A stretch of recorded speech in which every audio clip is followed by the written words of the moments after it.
Et l'autre grande nouvelle pour l'éolien, c'est que le premier ministre s'est engagé d'aller le plus rapidement possible pour lancer l'appel d'offres de 700 mégawatts, de mégawatts orphelins qu'on appelle.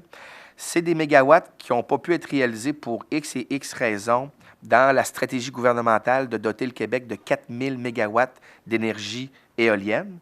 Donc, on serait autour de 3300 mégawatts. Il manquerait 700 mégawatts. C'est ces mégawatts orphelins qu'on appelle, où on aimerait voir le gouvernement du Québec aller à un second appel d'offres. Ce serait en réalité le 4e appel d'offres pour permettre la réalisation de ces projets-là.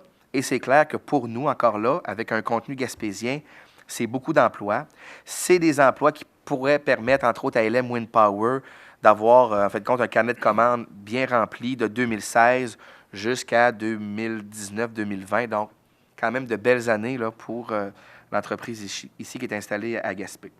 Donc, ça, c'est une excellente nouvelle dans le domaine de l'éolien.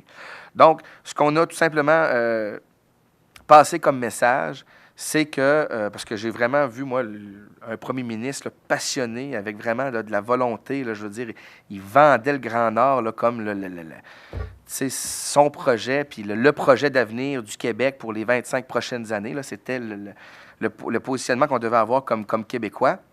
Puis, il y a tellement de ressemblances, sincèrement, avec tout ce qu'on pourrait faire en Gaspésie, qu'on a saisi évidemment l'opportunité de lui demander d'avoir cette même passion et cette même volonté pour le développement de la Gaspésie, qui d'ailleurs, il n'a pas dit non, évidemment. Là.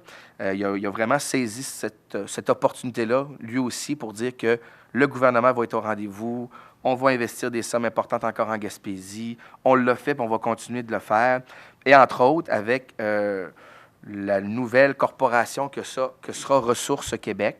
C'était une demande qu'on avait faite, nous, comme conseil municipal, à savoir que le gouvernement du Québec participe directement dans des entreprises, que ce soit des entreprises minières ou des entreprises pétrolières, pour être propriétaire de nos ressources et de ne pas laisser uniquement l'entreprise privée développer ces ressources-là, mais vraiment de positionner le Québec, les Québécois comme propriétaires. Parce que nous, on pense que c'est la meilleure police d'assurance.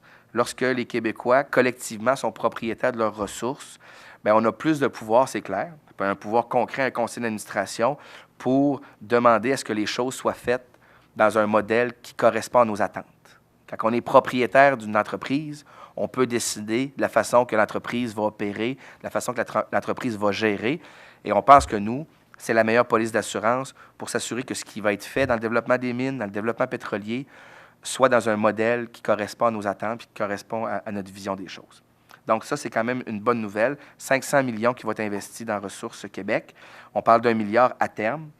Donc, c'est beaucoup d'argent qui va permettre certainement d'accélérer le développement minier et pétrolier.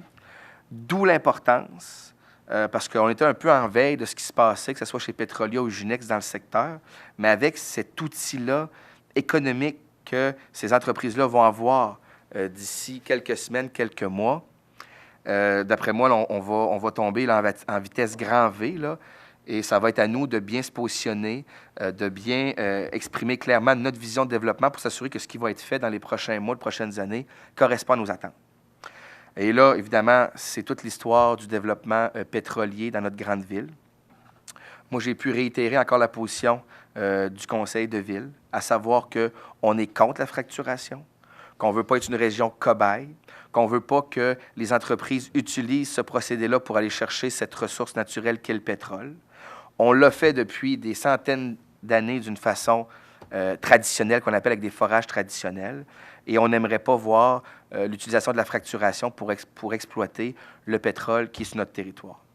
L'autre élément qu'on a clairement exprimé, c'est qu'on aimerait voir que ces travaux-là soient faits à l'extérieur des limites de la ville de Gaspé. Donc, pour dire carrément une expression que j'ai pu dire au premier ministre, sortez de la cour du monde, arrêtez de faire des actions et des opérations dans la cour des gens, libérer ces espaces qui, un jour, vont nous permettre de construire des développements résidentiels, des développements commerciaux. Tous les territoires qui sont sur le contour de la baie de Gaspé, qui sont à la limite de la ville de Gaspé, devraient être exclus de l'exploration et de l'exploitation, parce que si on a une vision à long terme du développement de notre ville, ces coins de paradis, comme Alderman, selon nous, doivent être conservés Et cette exploitation-là, puis cette exploration-là doit avoir lieu, mais dans des secteurs où il y aura moins d'impact, il faut le dire, là, moins d'impact sur nos communautés, sur la vie sociale, sur nos paysages, sur une des ressources qu'on a qui est très importante, c'est le développement touristique, le développement de nos paysages, l'environnement. Donc, tout ça, là, puis soyons clairs, même si on veut qu'ils ressortent des limites de la ville, c'est pas pour faire des actions qui vont être néfastes pour l'environnement, qu'on respecte quand même une façon de faire qui correspond au règlement environnemental, mais on considère que tant et aussi longtemps qu'on sera dans les limites de la ville, pour nous, ce n'est pas un développement qui est durable et qui est structurant pour notre coin de pays. Fait qu'on a pu exprimer, évidemment, toute cette vision-là au premier ministre, qui a été vraiment d'une très grande écoute, là, et comprenait bien là, qu'on est les premiers à voir les impacts d'un tel développement, d'une telle industrie, et de nous dire qu'il serait de retour très prochainement pour faire aussi plusieurs autres annonces. Là, il y avait comme... on sentait qu'il y avait plusieurs cartes dans son jeu, je peux m'exprimer ainsi, pour le développement de notre coin de pays et qu'éventuellement, il pourra faire ces annonces là, dans les prochaines semaines, prochains mois. Donc, ça fait un peu le tour sur l'avenue de M. Charest. Évidemment, tout le dossier des frais de scolarité. Mais ça, je pense que les étudiants sont mieux placés que nous pour pouvoir exprimer leur vision, connaissent mieux aussi le dossier que nous pour pouvoir bien exprimer leur vision. Moi, ce que je dis aux étudiants qui se sont mobilisés, bien, chapeau premièrement à la mobilisation, chapeau à l'implication. Je veux dire, on dit à nos jeunes de s'impliquer, de participer, de sortir des sous-sols, puis de lâcher le Nintendo, puis de s'exprimer. Bien, je pense que là, on a un bel exemple là, de jeunes qui se sont pris en main puis qui expriment leur vision des choses. Qu'on soit pour ou qu'on soit contre, je veux dire, moi, je pense qu'il faut saluer l'effort puis la mobilisation des étudiants. Je pense qu'ils nous donnent une leçon de la mobilisation citoyenne, puis de la capacité à se mobiliser puis à interpeller nos gouvernements. En tout cas, chapeau pour l'action citoyenne. Dans les autres dossiers, pêche, j'ai eu la chance de rencontrer des pêcheurs, des industriels aussi. Les négociations sont bonnes, ça va bien, donc on s'attend à avoir une belle saison encore cette année.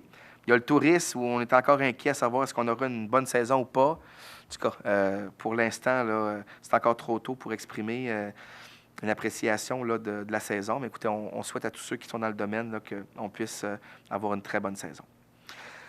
Un autre dossier, je vais juste en parler rapidement, mais on va y revenir. On s'est fait beaucoup interpeller par rapport à toutes les coupures qu'il y a eu dans la fonction publique, tant au niveau provincial que fédéral.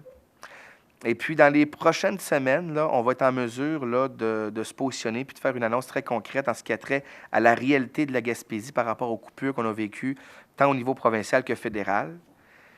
Et je peux vous dire que ça va être tout un dossier, parce que ce qu'on a comme information à date là, confirme ce qu'on a pu lancer comme cri du cœur avant le temps des fêtes. Là, on arrive avec des chiffres très concrets, avec des chiffres qui proviennent de l'Institut de la statistique du Canada et du Québec, qui viennent confirmer des choses assez intéressantes. Donc, dossier à venir, là, on va mieux se préparer pour être sûr que quand on va interpeller notre population, là, que ça soit clair, net et précis. Là. Mais c'est clair qu'on va devoir se mobiliser comme Gaspésiens, comme femmes et hommes de région. Il faut qu'on se mobilise là, parce qu'il y a, comme je vous disais, avant le temps des fêtes, là, il y a comme un problème à régler une fois pour toutes si on veut assumer le développement d'une région comme la Gaspésie ou les régions ressources ou éloignées. Là, il y a quelque chose à régler une fois pour toutes si on veut vraiment avoir une perspective à long terme. Dossier à suivre.